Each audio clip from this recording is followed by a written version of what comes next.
apakah menentukan kebaikan, kesuksesan ilmu orang terhadap orang lain hingga orang lain itu termotivasi untuk mencapainya? Apakah itu termasuk ghibah?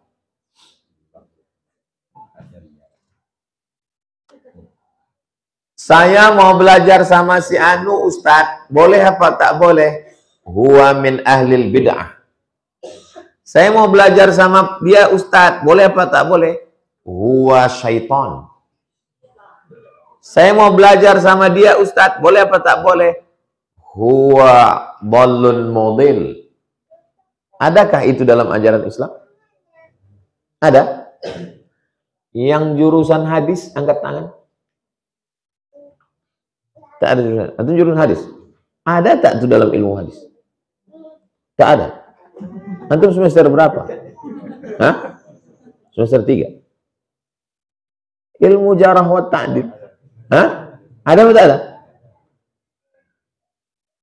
Fulan kadzab, fulan wadda', fulan wadi'ul hadis, fulan. Dalam ilmu hadis ada namanya syarat hadis sahih 5. Yang pertama sanadnya nyambung. Sanad itu apa? Imam Bukhari dari Imam Abdullah bin Maslamah, Maslamah dari Imam Malik, Imam Malik dari Abu Zinad, Abu Zinad dari A'raj, A'raj dari Abu Hurairah, Abu Hurairah dari sanad. Yang kedua rawinya mesti adil. Yang ketiga rawinya mesti dhabit, kuat ingatan. Dari mana kita tahu rawi itu adil? Ada ulama jarah wa ta'dil yang memberikan rekam. Fulan siqah, fulan hujjah, fulan dhaif, fulan wahid, fulan kadzab, fulan dajjal. Apa nama kitabnya? Kitabnya namanya Kutubur Rijal wat Tabaqat. Jadi semua periwayat yang ada dalam Sahih Bukhari, Sahih Muslim, Sunan Abi Daud, Sunan Nasai, Sunan Tirmidzi, Sunan Ibnu Majah dibuatkan satu kitab khusus. Fulan kadzab, fulan wadda', fulan sahih, fulan dhaif. Nama kitabnya Al-Kamal fi Asma'ir Rijal. Karena kitab ini terlalu besar, panjangnya semeter, diperkecil namanya kitabnya Tahzibul Kamal. Karena terlalu besar diperkecil lagi namanya Tahzibut Tahzib. Karena besar diperkecil lagi namanya Taqribut Tahzib. 2 jilid, 2 kali Quran tebal. Ditulis oleh Imam Al-Hafiz Ibnu Hajar Al-Asqalani. Ustaz, saya mau belajar sama dia. Jangan, Syiah itu. Saya mau belajar sama dia, Pak Ustaz. Jangan, Khawarij. Belajarlah kepada akidahnya Asy'ari, fiqihnya Syafi'i, tasawufnya Sunni, supaya orang selamat. Kalau tidak, saya mau belajar sama dia, tak apa-apa, belajarlah. Itu sama dengan menyerahkan kambing ke mulut singa. Gaji saya 5 juta sebulan. Saya mendapat bonus tiap tahun beda-beda. Kadang 20 juta, bisa lebih, tergantung dari keuntungan usaha sendiri. Apakah hasil gaji ditambah bonus saya sudah wajib dikeluarkan zakatnya? Zakat itu dikeluarkan berdasarkan income pemasukan. Gaji, bonus, reward, SPPD, uang tunjang, uang sipak, uang sundul, uang tanduk, uang sikut. Jadi jangan gaji saja. Ada orang bergaji 20 juta, tapi penghasilannya 200 juta. Rupanya banyak tuyulnya. Maka yang dikeluarkan dari 200. 2,5% dari 100 juta, 25 juta. Kalau 200 berarti dia keluarkan 50 juta. Mudah-mudahan adik-adik ini gajinya 200 juta sebulan. Tak ada yang mustahil. Innama amruhu iza arada syai'an ayyakula lahu kun. Kenapa setelah Rasulullah wafat perhatian umat fokus pada masalah politik, khususnya dalam masalah memilih khalifah? Dunia ini tidak boleh kosong dari pemimpin. Satu malam dengan pemimpin yang zalim lebih baik daripada 60 tahun. Satu malam tanpa pemimpin lebih celaka. Tapi ini jangan dijadikan dalil untuk memilih pemimpin celaka. Mereka meninggalkan jasad Nabi terbujur demi politik. Kalau orang meninggal, yang ngurus jenazahnya itu keluarga, bodoh. Yang mengurus jenazah, jangan kau bayangkan jenazah Nabi itu golek-golek, tak terurus. Yang mengurus jenazah Nabi itu Sayyidina Ali. Karena dia tak punya saudara kandung. Sayyidina Ali itulah saudara dia. Ayah mereka adik-beradik. Abbas, pamannya masih hidup. Abdullah bin Abbas, Fadl bin Abbas, Sayyidina Al-Hasan, Sayyidina Al-Husain. Itu yang mengurus jenazahnya. Sedangkan Abu Bakar, Omar, Osman, mereka di Saqifah Bani Sa'idah bermusyawarah untuk pemimpin. Jadi ceritanya jangan dibalik. Ini gara-gara banyak dengar ceramah Syiah. Yang ngurus jenazah Nabi udah ada keluarga, sahabat, masing-masing dengan tugasnya. Saqifah Bani Sa'idah itu sebelah kanan. Kalau kita ngadap ke kiblat di Masjid Nabawi, sebelah kanan. Sengaja tak dibangun hotel. Dibiarkan tanah kosong jadi taman. Tertulis Saqifah Bani Sa'idah, tempat musyawarah sahabat pengangkatan Abu Bakar bermusyawarah sebagai khalifah. Nanti antum pergi umroh, tengok. Mana kata Ustaz Somad, Saqifah sebelah kanan. Jelas? Kami sebagai mahasiswa meminta nasihat, saran bagaimana cara supaya konsisten istiqomah menuntut ilmu. Sebab kami kadang ketika sedang membaca buku 20-30 menit ngantuk. Bagaimana cara mengatasinya? Cara mudah menghafal hadis arba'in.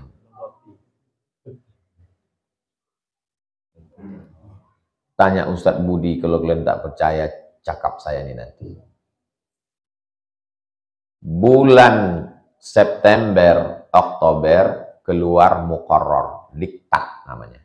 Tebalnya 200 sampai 300 halaman. Keluarlah diktat. Satu syekh, satu diktat. Nanti ujiannya Desember. 7 diktat, karena saya Fakultas Usuluddin. Desember 7, nanti masuk lagi Maret, ujiannya Juli 7. Jadi setahun itu 14. Saya beli itu diktat. Saya membaca diktat itu 3 kali. Membaca pertama, menengok kosakata. Karena saya dari sekolah kelas 1 Darul Arafah Medan, kelas 2 Muallimin, kelas 3 Air Molek. Kalau ada orang pindah-pindah itu karena prestasi atau karena mantap itu. Jadi saya beda sama Ustadz Budi. Ustadz Budi tamat Gontor, bahasa Arab, bahasa Inggris kepala. Jadi ini kamus Al-Munawir, ini buku. Baca pertama, buka. Makanya buku saya itu masih ada saya simpan. Itu macam hutan rimba karena bercoret-coret. Itu baca pertama. Baca kedua, saya beli pena 2. Satu warna hijau, satu warna merah, satu warna hitam. Yang penting merah. Kurang penting hijau. Yang tak penting jangan digaris, mubazir. Baca yang ketiga, saya ringkas. Ayat-ayat saya hafal supaya tak panjang, pangkal-pangkalnya. Hadis-hadis saya hafal. Ucapan-ucapan ulama saya hafal. Yang agak-agak susah baru saya ringkas kecil. Yang 300 halaman saya jadikan 3 lembar. Ringkasan saya kecil. Saya kemana-mana tak bawa buku ringkasan. Jadi kalau ada orang minjam, Mat, kau nggak bawa buku? Aku ringkasan. Pinjam ringkasan kau? Apa kayaknya? Karena yang bisa baca cuma aku. Saya sekamar sama orang Medan. Kamar, tempat tidur dia sini. Asal saya tidur malam. Saya belum tidur. Saya tengok dia meriksa buku saya. Ditengoknya, Somad udah baca halaman berapa? Oh, ditengoknya buku aku. Pas besok, diktat saya itu, saya garis dari belakang. Mak, udah selesai.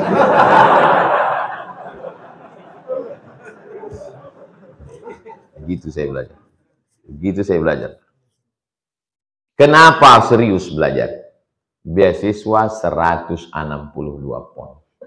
50 pon sewa rumah, 50 pon iuran makan, 20 pon untuk ongkos bis, 20 pon untuk persiapan jajan-jajan, 20 pon disimpan di dalam, mana tahu sakit poneng kepala mencret ube.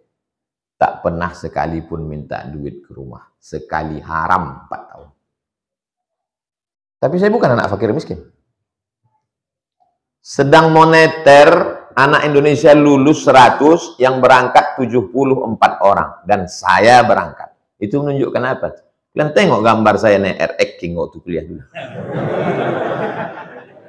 Hah? Kalian tulis Somad air acting, kenapa?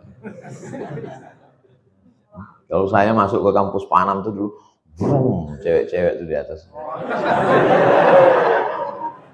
Tapi setelah saya ke Mesir untuk minta duit, saya mesti selesai kuliah. Jadi antum kalau mau serius, jangan minta duit. Kalau pas libur, cari dorsmir, cuci motor, jualan loper, koran, jaga warnet. Insya Allah serius antum belajar. Pacaran, cewek itu mau karena kalian berduit. Kalau ada cewek mau kalian tak berduit, cewek bongak.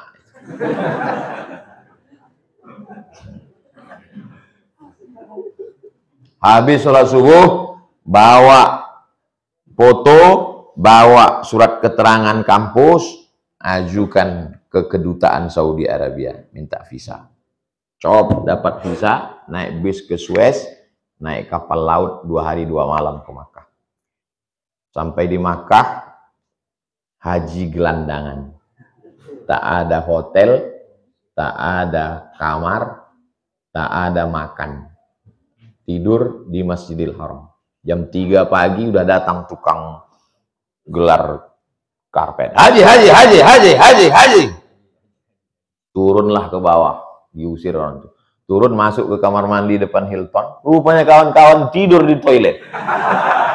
Enak kalian di sini ya. Cerita itu ditulis indah. Saya tengok bukunya. Belilah bestseller, ditulis oleh Dr. Agung Irawan, Haji Backpacker. Duduklah di situ, setiap hari menunggu kawan mencari tawaran kerja. Dadah Mat, aku udah dapat kerja, katanya. Yalah, selamatlah ya, bekerja. Jam-jam 12 balik kamu. Kenapa kalian balik? Enggak kuat, Mat. Apa kerjanya? Pakai helm. Apa pakai helm? Mengupas bawang pakai helm. Biar supaya tahu. Catering. Ada. Jadi ustadz dia sekarang, dokter. Tak boleh ku sebut namanya.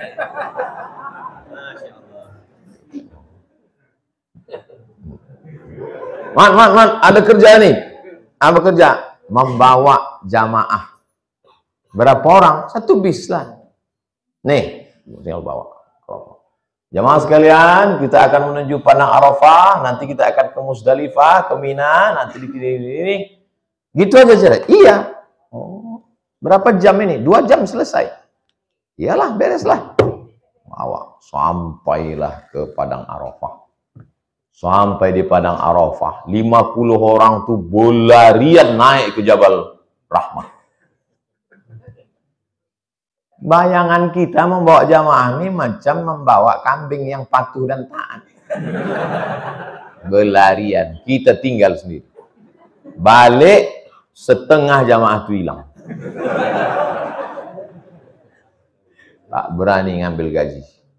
Takut kena deportasi, hilang jamaah. Datang kawan menakuti, gawat komat, tangkap polisi. 2 hari setelah itu datanglah kawan membawa. Ini gaji kau bawa jamaah kawan. Loh, tak hilang jamaah tuh. Mereka turun dari pintu sana, naik bis lain.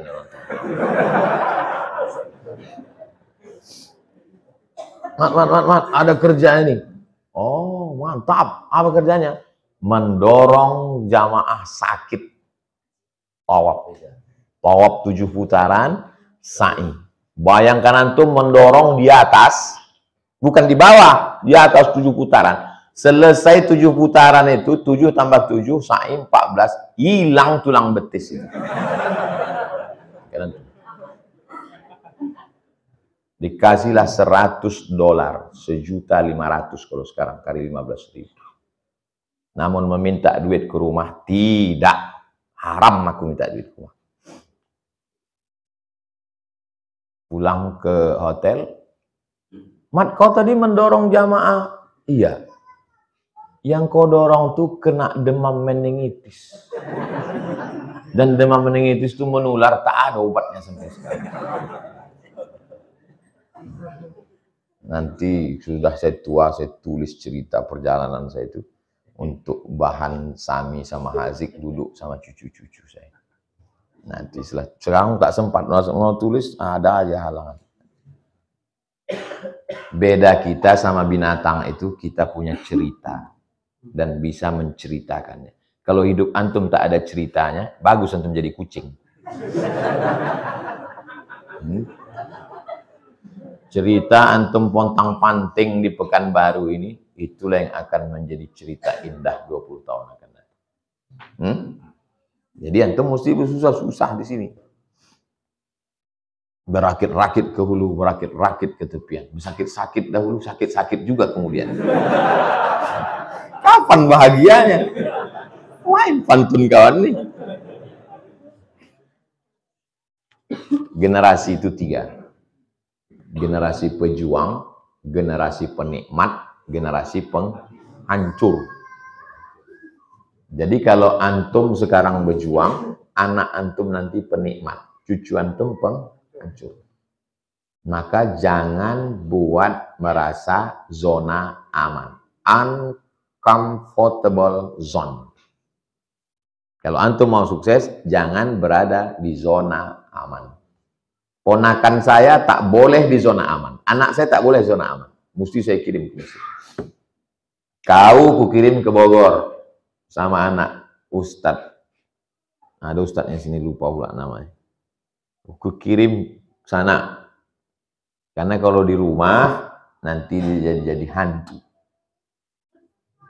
Kitab yang dibaca di Mesir itu sama baca di Pekanbaru. Kenapa dia disuruh pergi jauh? Supaya dia uncomfortable zone. Jangan berada di zona nyaman. Walaupun kebun sawit bapak kalian sejauh mata memandang, kalian merantau. Kata Imam Syafi'i, safir tajid iwadan amman tufariqu. Merantaulah kalian. Kalian akan dapatkan yang hilang. Kalau kalian kehilangan kawan, jumpa kawan lebih baik. Kalau kalian kehilangan orang terkasih, akan dapat yang lebih sayang. Safir tajid iwadan. Bunga bukan setangkai, kumbang bukan seekor, patah tumbuh hilang berganti, hilang satu tumbuh 1000. Kau kenapa tak jadi melanjutkan ke Mesir? Gimana Pak Ustadz? Nanti saya nikah sama siapa? Ya Allah. Macam tak ada perempuan di dunia. Saya mahasiswa semester 1 UIN, tepatnya Fakultas Usuluddin, jurusan ilmu hadis. Sebelum diterima di fakultas, saya sempat tak diridhoi orang tua karena tak bisa memberikan alasan selesai kuliah nanti kerja apa. Katanya masuk umum aja karena lebih mudah mendapatkan pekerjaan. Jujur saya masuk Fakultas Usuluddin karena direkomendasikan oleh salah satu guru hadis saya. Karena beliau melihat potensi yang besar pada diri saya. Sampai pada akhirnya saya tetap berangkat ke Pekanbaru dengan ongkos saya miliki. Pada awalnya saya sempat tak dikirimi uang oleh orang tua saya selama beberapa bulan. Yang namanya orang tua pastilah tetap memikirkan kondisi. Bagaimana hukumnya Pak Ustadz? Apakah saya digolongkan anak durhaka? Tidak memiliki, tidak mematuhi keinginan orang tua. Bapak-bapak, ibu-ibu yang takut anaknya sekolah agama, nanti kerja apa, mau makan apa, kalian perlu ke rumah sakit memeriksakan otak kalian di mana. Aku khawatir otak kalian itu di samping lambung. Atau lambung kalian itu tumbuh di otak. Sengaja Allah buat otak itu di atas, lambung itu di bawah, supaya kalian jangan memikirkan sikit-sikit makan, sikit-sikit makan. Cucuku ini 40 kata atuk saya. Cucuku yang satu nih mesti sekolah agama. Dia menyebut saya Bidu Somad. Abdul Somad. Orang Melayu payah dia bilang Abdul Somad. Bidu Somad nih mesti sekolah agama. Kalau aku panjang umur, aku menyekolahkan dia. Kalau aku pendek umur, kebun kelapa 2 hektar untuk sekolah dia. Atukku kebun kelapanya dikasihnya untuk nyekolahkan aku agama. Ini anakmu sudah mau sekolah agama, kau pula tak ngirim belanja. Nanti kalau kau mati mau dikirim koran. Kata mak saya, kau tak boleh sekolah lain, kau mesti sekolah agama. Aku nanti pilih jurusan apa, mak?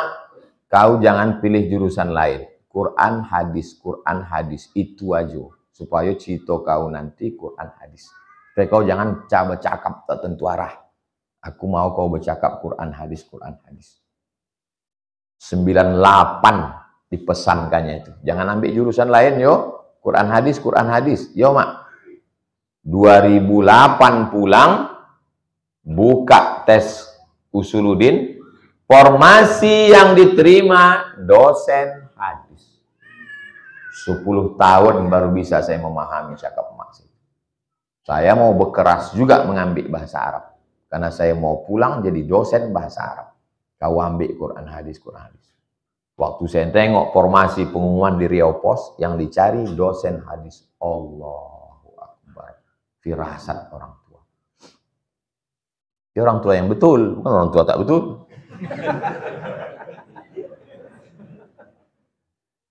Jumpalah dosen UIN.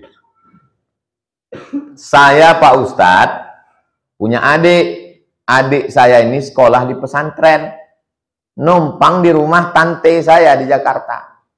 Kamu nanti kalau tamat pesantren mau makan apa? Lihat tuh kakak kamu, insinyur, dokter, PNS. Kamu nanti tamat pesantren mau makan apa? Di mana tante itu sekarang, Pak? Sekarang tante itu dijaga adik saya yang jadi kiai. Pesantrennya besar, sekarang tante itu. Anaknya satu pun tak mengurus. Rasa-rasa mau kudatangi tante itu. Tante makan apa?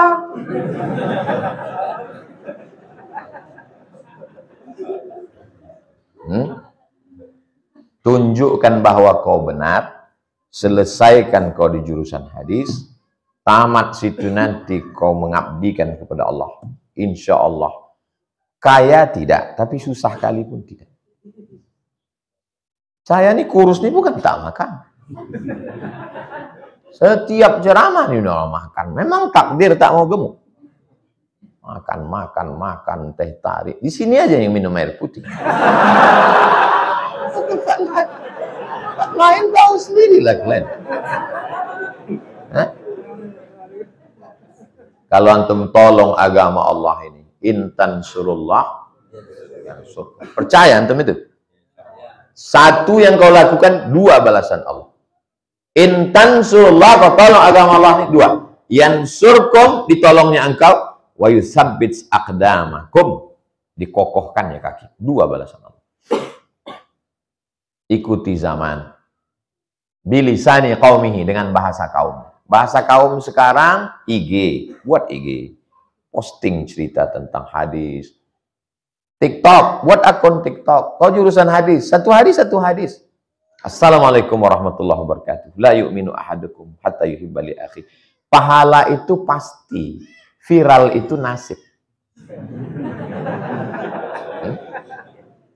Pahalanya pasti, viral itu nasib. Kalau bolehlah waktu ini dimundur kembali ke belakang. Apa yang Ustadz inginkan? Kalau bisa jangan terlalu viral. Susah makan. Susah jalan-jalan. Susah. Apapun susah. Mau ke mall paksa betutup ini, betutup ini. Membawa sama istri mau jalan. Payah. Jadi tak usah terlalu terkenal. Sedang-sedang aja, bisa jalan kemana, bisa ke Belanda, yang sedang, saya tengok Ustadz yang sedang-sedang, bisa ke Jepang, bisa, awak ke Singapura pun payah. Tidak usah viral-viral kali. Antum serius belajar nih, Antum selesaikan hafalan Quran, Allah, kalau Allah sudah berjanji, tolong kau nanti, innaka la tukhliful. Kalau saya, alhamdulillah, tapi bagi saya, orang tua ini cambuk yang paling. Tapi bukan saya menyuruh kalian durhaka sama orang tua. Tetap punya cita-cita, kalau berhasil nanti ku bahagiakan rumah ayahku, ku senangkan dia. Saya bekerja di salah satu perusahaan penyedia jasa. Salah satu perusahaan yang menomorsatukan penciptaannya. Tujuan hadir untuk membantu orang susah. Makin banyak perusahaan bekerja sama dengan kami, makin banyak bantu orang susah. Merekrut pengangguran, membantu janda-janda. Nah, ini tua apa muda? Setiap penghasilan 10% membantu fakir miskin anak yatim. Setiap pagi sebelum sholat, pagi kami sholawat bersama, baca Asmaul Husna, berdoa, ngirim Fatihah untuk diri sendiri, orang tua, mendoakan 10 orang teman, tadarus Quran. Yang ingin saya tanyakan, apa boleh kami merekrut orang susah dijadikan pekerjaannya di perusahaan kami ini, Pak Ustadz? Kalau kalian menerima pegawai, lebih memprioritaskan orang susah, bukan mengeksploitasi orang susah, gajinya tetap sama dengan orang tak susah, maka kalian sudah menolong. Apa janji Allah untuk orang yang menolong orang susah? Man yassara an mu'sirin. Siapa yang memudahkan orang yang susah, yassarallahu anhu yaumal qiyamah. Dimudahkan Allah dia dari kesusahan hari kiamat. Man farraja an muslimin kurbatan min kurubid dunya. Siapa yang melepaskan saudaranya dari huru-hara kesulitan dunia, farrajallahu anhu kurbatan min kurabi yaumal qiyamah. Min yaumil qiyamah. Maka dilepaskan Allah dia dari malapetaka hari kiamat. Wallahu fi aunil abdi makanal abdu fi auni akhi. Allah akan menolong saudaranya selama hamba itu mau menolong saudaranya. Maka saya minta, ini ada grupnya. Berapa grup kita sekarang? 400. Saya tak mau kalian datang ngaji pulang, datang ngaji pulang. Itu bukan pengajian. Itu namanya penikmat kajian. Di sini ada yang punya doorsmare. Ada yang mobilnya kotor, ketemu dia. Bukan gratis. Daripada duit itu keluar. Di sini ada yang anak yatim. Ada yang bingung. Aku bingung Pak Ustadz, duit ini mau aku campakkan kemana? Jadi, itulah jadi wasilah. Maka admin di situ mesti kreatif, admin. Saudara sekalian, ini ada anak muda kita yang baru selesai tamat. Kira-kira ada nggak yang ada lowongan ya? Kalau dia minta kan malu dia. Admin lah yang kreatif menawarkan. Bapak Ibu ada yang anak gadis nggak? Kebetulan ada potong komen. Ada yang baru tamat? Enggak, untuk saya kata dia. Apanya maksud kau nih admin?